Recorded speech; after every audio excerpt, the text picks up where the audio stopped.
How's it going, everybody? Welcome to the channel. This is Big Daddy Dave, and this is a map tour for a new mod map to Farming Simulator 22 called Újrét. And we're going to start with the description from the mod hub, and it reads, "Welcome to the fictional village located in Hungary. Become a local farm manager and raise cows, chickens in large quantities, or just start a farm in your backyard and enjoy homestead farming life. Grow grapes on steep hillsides or just tend to an apple orchard. There are hundreds of opportunities on the Újrét map. 40 fields, 2 farms, a bigger and a small homestead, 2 forest areas, 4 production points, 3 sale points, grape yard, apple orchard, apple juice productions, Hungarian license plates, collectibles, mud system mod support, fine-tuned color grading. A special thanks for testing," and I'm going to really butcher these names, I do apologize, Ekio Modding, Burivok, Hon, Latka 22, The Grim Reaper, Twitch Benny, and Zagani. There are mods required for this map, starting with the Lizard Vehicle Shelters by Mr. Hector. And this map was created by Pazor modding and is 416.13 megabytes to download. If we take a look at the map, this is what it looks like. We start out here in kind of the middle eastern portion of the map. We start out by owning farmlands number 1, 2, 3, 7, and 21. 1 being the kind of main periphery area, includes all the outer border here of the map that you cannot access, as well as the kind of selling points and production points, all the kind of mainstays on the map. Farmland number 2 up here is our big starting farm, our very large starting farm. And we've got farmland number 3 right here, which is a field with no product in it. Number 7 up here with a wheat field that is ready to harvest. And 21 is right here, and that is the small homestead farm. You can purchase all areas on the map, and you start out with, oh, you know what, before we get into that, field prices do vary, and you do get a very good range of prices. You get several very small fields that you can purchase, very small, meaning for small prices. 20,000 for farmland number 38. You got 22 here for 30,000, 35,000. Got this little one 46 for 20,000, 56,000. Like, you get a really good kind of introductory kind of pricing over here. But then it does range up. You got 69, 77, 89, 138, 107. Over here, you got 200,000, which I think this is one of the more expensive ones. You got 156,000, 158, and so on and so forth. Over in each of the corners here in the southeast and northwest, you have forestry areas, 187,000 for the larger of the two, and 115 for the smaller. You get a bunch of grape orchards or grape vineyards on the southwest portion, 50,000, 45,000, 71,000, 46, and 37,000. So pretty good amount of stuff. You also get one kind of grass slash placeable area right here, farmland number 50 for 149,000. It's not a dedicated field, but you should be able to harvest the grass off of it once you purchase. Now, we do have animal pens to start out with. Cow barn, pig pasture, chicken pastures, and a horse pasture as well. Contracts are available on this map. No production chains to start out with, and there are collectibles, 20 of them to be precise. If we take a look at mods specific to this map, there's nothing here under the buy menu, but under the build mode, if we take a look under buildings and sheds, scroll to the right, you'll see Újrét right here for building storage. These ones are not specific to this map. This is mods required for this map. This is the one that I spoke of earlier by Mr. Hector. Under silos, we do have another one here that is specific to this map. Nothing under silo extensions, containers, tools, or farmhouses. If we take a look at productions, there is nothing under this tab whatsoever. Under animals, though, there's nothing under cows, nothing under horses, but under pigs. You see Újrét right there is a mod specific to this map. Nothing for sheep, chickens, or bees, or others. Under decorations, there's nothing at all under this tab. And under landscaping, we do have several additional painting swatches, nothing for trees and nothing for plants. So now we are here at the starting farm. Let's go ahead and take a look at our starting equipment. Under the buy menu, going under owned items. Starting under medium tractors, we have a New Holland T7 275 HD, a Kloss Axion 800. Under large tractors, we have a John Deere 7R270, actually two 7R270s. Under harvesters, we have a New Holland CH770. Animals, we have the Stroutman Vertimix 1702 SF Double. Nice little forage mixer there. We have a crop protections, the Berthound Bruin 4200, the big sprayer there, which is very nice. Telehandlers, the Manitou MLT 625-75H. Cars, the Lizard Pickup 1986. Trailers, we have the Brantner DD 24073 2XXL. Header for the New Holland. Plows, we have the Kverneland EcoMat. Disc harrows, we got the Kokerling Rebel Classic 600T. Under seeders, we have the K-Brand S Pro 6000 RC. Animals, the Lizard MKS8. Telehandler tools, the Magsy Bale Fork. And a header trailer, the Nardi N40BX. And that is it. So this is one of four starting farms, one of four parts of starting farms that we get here. So first off, we have a sleep trigger right here, wardrobe trigger up the stairs, a little bit of storage here. Over here we have a pig pasture with room for 10 pigs, water here, food here, water here, and on the back side we have a manure heap right there. And that's it, very small. This is the small portion of the starting farm. And the reason I'm saying it's broken out into four parts is because if we take a look at the map once more, we're starting on this portion here, farmland number 21. And 21 is kind of the smaller of the two farms. But this, too, is the bigger farm. But you start out by owning it. So that's why I'm saying there's basically four parts on the farm. So we're going to jump in the truck here and make our way out. We're going to head down the road here. Let's pull out the camera just a bit. And we'll stop right here. Horse pasture right here. Room for 5 horses. And this is the second part of the farm right here. I'm just calling this part 2 just for kind of sake of argument. Feed here, water here. Behind me, through this gate, is Uncle Sanye Sell Point. And now we will hop back in and make our way around. Going to the north, we just follow this road around until we get to our next point of interest, which is just around this bend here. Right here, we'll stop. This is the shop trigger, as well as a repair trigger right here. Now we need to turn around, head back into the truck. And now we're going to drive a little bit further down the road. And here we'll make a right. We're going to get around the traffic right here. Now coming up here to my left is our next point of interest. Let's stop right here. Through this gate and in behind here we have the let's see, the ABC Sell Point. No, wait, that's not right. Is that right? I'm sorry, hold on. So we'll take a look at the map and I'll correct that. So we started here on the kind of small homestead farm. We went up the road, saw the horse pasture and Uncle Sanye Sell Point. We came around here to the vehicle shop and repair trigger. Came down here to, oh, can I click on it? Yes, okay, so it is right. ABC Sell Point. And then across the street, over here, now I'm going to completely butcher the name here. This is the Venus Pexeg production point. This is the bakery. 90,000 to purchase the bakery. Input here and output there. Let's go and grab the truck.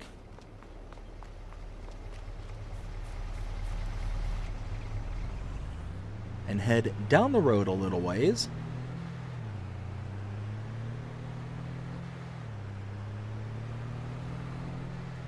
To right here. This over here and over here are a set of chicken barns. Now, this area kind of sort of confused me, but I have a theory about this. So here we have a chicken pasture, chicken barn, room for 1,000 chickens. It's the same exact thing over there. It's the same barn, same building, same everything. Feed input here, and our eggs will spawn out behind the building once we make our way around it, right over here. Now, here's the thing, is you have all these other buildings throughout both sides of these properties here. Same exact buildings, same exact everything. So I thought, oh, well, maybe you need to purchase the land in order to activate these buildings and get more room for chickens. So if I were to come here, purchase farmland number 52 for $76,584, nothing. Nothing activates, no other barns, anything like that. So this was my theory. Let's go ahead and sell that back real. Oh, I can't sell it back. Never mind. This was my theory. Room for 1,000 chickens. Maybe you could fit 1,000 chickens in here. Certainly probably wouldn't be comfortable for them. So my theory is that this is just supposed to be a kind of visual representation of a portion of the 1,000. So you're putting like 250 chickens in that one, 250 chickens in that one, 250 in that one, and 250 in this one. Now you may only have chickens that run around in here. I was going to go ahead and purchase quite a few chickens just to kind of see if you get them to kind of run around throughout the entire property.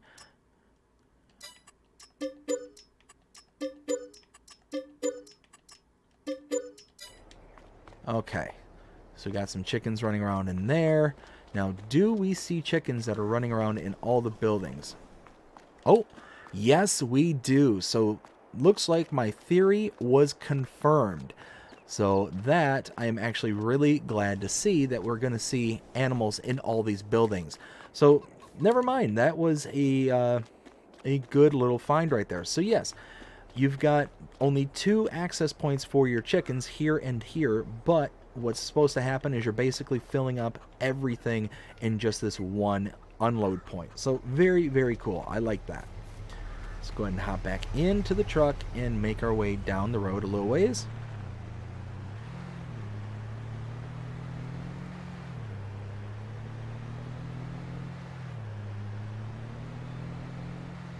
Now we'll get down here, make a right, and now we're going to follow this long until we get out. Now you will see that there are some little issues in the roadways, in the traffic splines and stuff like that. There's some things that are going to need to be tightened up, but I don't think it's anything that's going to be of any major consequence. It's just going to be kind of visual kind of things here and there. Now we'll stop here for our next point of interest. And over here is the fruit juice factory. You can purchase this for $180,000. Go ahead and do so. And we can do raisins, grape juice, so it's kind of a stand-in for our grape processing unit right here, these two. And then we can make apple juice, apples into juice. That's it. Very, very straightforward. Our inputs are here, and I don't recall seeing where the outputs are. So let's take a look around real quick. I am not... Oh, wait, right there. There it is. There's the outputs that we were looking for. Very, very awesome. So it's just underneath the awning right over here. Very good. So now let's hop back in. Now there's going to be another kind of confusing part. Not really confusing, but it is what it is. We're going to pull up the road here, and we're going to make a right. Go down this little 2-track. Now, we do own the property here to my left. You'll see right here all these grapes that are right here. If I take a look at the map and show where we were, what we've seen up until this point.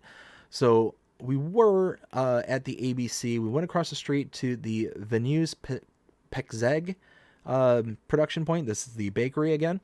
We came down the road, saw the 2 chicken barns here, then came over and around down to the fruit juice factory. We then came down to here and up to here. You can see we own all these, and this is grapes.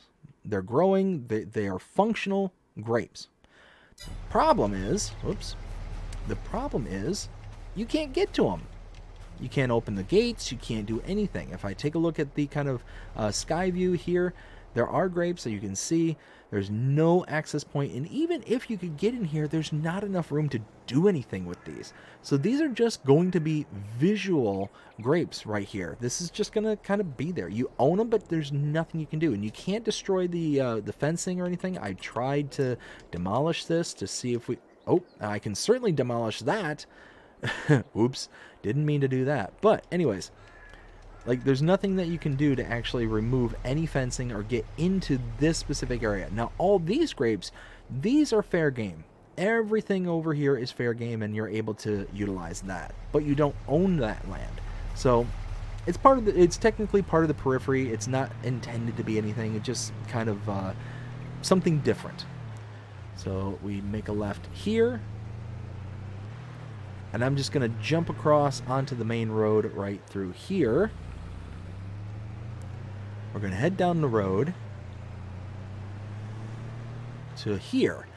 To my left, this is the railway station sell point. We're going to drive down the road just a little bit further to right here. This, open the gate, is the orchard production point. Can purchase this for $60,000. We will go ahead and do so, and you can see this is where you make apples for your apple juice, and all you need is water. That's your input, and apples is your output. So your output is right over here. Your input are all those little triggers down there, and this is a water tank buy point, so you can purchase water from here to be able to put into your apple orchard down there. Continue down the road a little ways.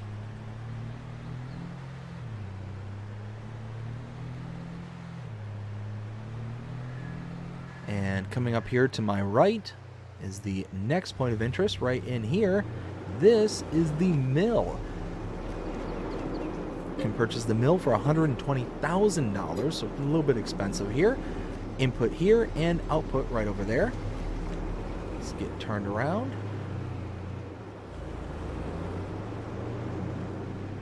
I really do like the decommissioned railroad tracks that are right there inside the mill.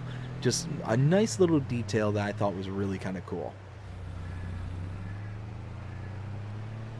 So coming up, we're going to have the farm part 3 of 4 coming up to my left, and 4 of 4. So this is the big farm.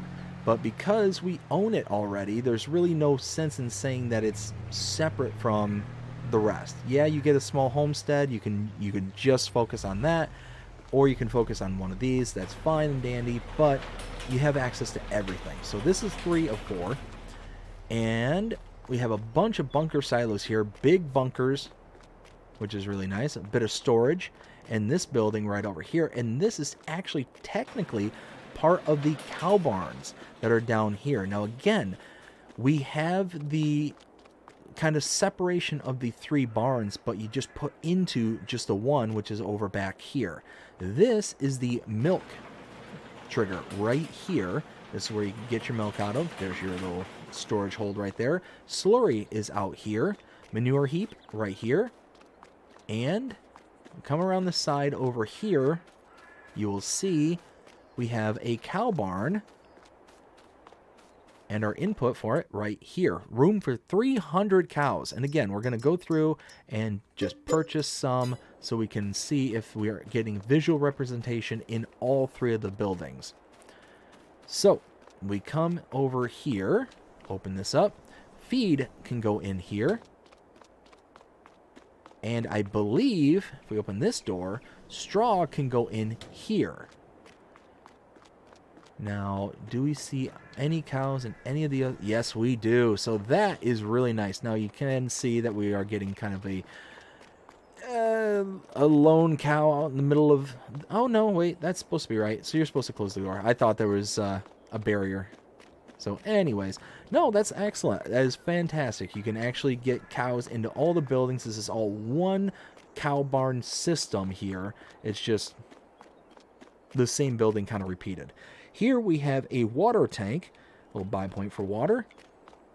And now we're heading out to farm 4, or part 4 of 4. across the street here.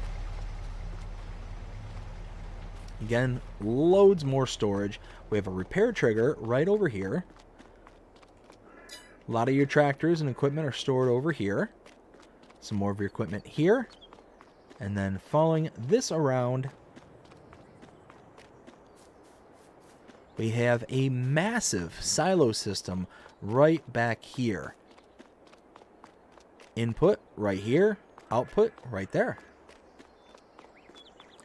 And now we'll grab the truck and make our way to our last point of interest.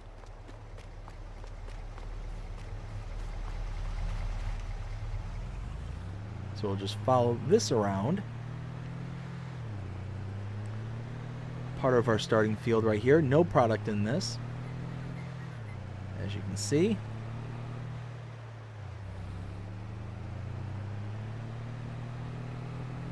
And now up here, we'll make a left. And our final point of interest here to the right is the gas station. And that's it. That is everything to see here on Újrét.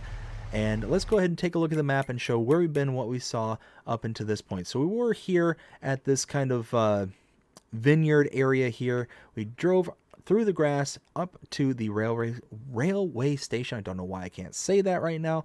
Sell point right there. We then went across the street to the orchard and the water tank. We then drove further north to the mill, came back down and around to the farm here, parts 3 and 4. We then came back around and over to the gas station. And that's it. That is everything we saw here on Újrét. Now it's time to render my opinion and let you know what I think. 0 to 5 scale as per usual. And color palette, I think this has a very nice color palette. It's very muted, very toned down, so it's not kind of cartoony or anything like that. It makes it feel kind of real. You also get the kind of very subtle terrain shifts. You can see you get a little bit here, but for the most part it's relatively flat. There's not a lot going on. The fields are very squared off, not very interesting visually in that case. You do get some kind of other bits other than squared fields or rectangular shaped fields. But for the most part, it's kind of squared off. It's very kind of basic, which is not a bad thing. You get the kind of a very nice introductory map. I would call this a very nice introduction to Farming Simulator for anybody who's wanting to kind of have something just kind of kick back and relaxed. But you can ramp up what you can do on this very, very quickly. You got the big farm, the big cows, the big chickens. You got a little pigsty if you just wanted to start off small. I mean, there's some pretty good options on this. You get a little bit of forestry.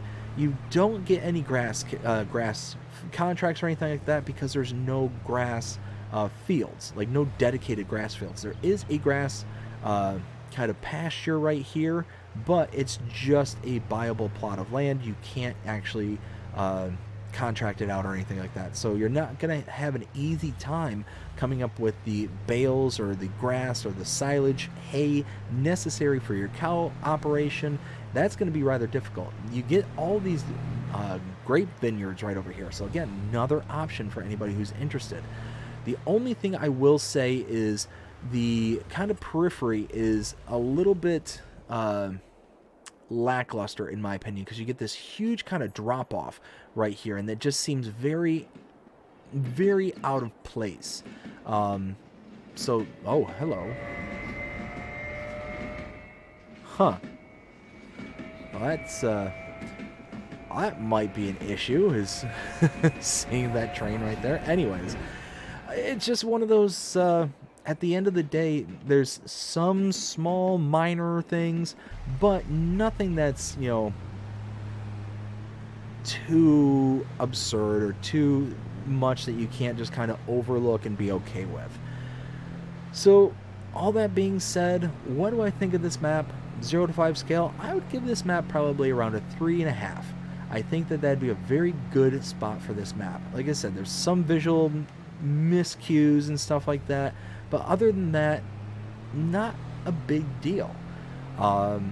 Nothing about this map really kind of knocked my socks off or really kind of made me excited to be on this map. You can see there is a little barrier right here, so I kind of wish that the map maker did something along these lines where they pushed the tree line out just like this around the entire periphery, and then had either fields that you couldn't get to or whatever the case may be. That would have really kind of sharpened it up and really kind of tightened this map up just a bit for its periphery and stuff like that. I think that would have been really nice, especially because the full 2x by 2x is not being utilized. So you do have that kind of ability to expand and make it to where it's not just such a harsh transition to the outer periphery of the map. But it is what it is. Like I said, not a game breaker kind of issue. But all in all, 3.5 I think is pretty good for this map. But I hope that you enjoyed this map tour. If you did, please show them by liking, sharing, subscribing, following, commenting, doing all the things the algorithms enjoy you doing. The shows you're engaged with this channel, enjoying the content. And that being said, I hope you have a fantastic day. Take care.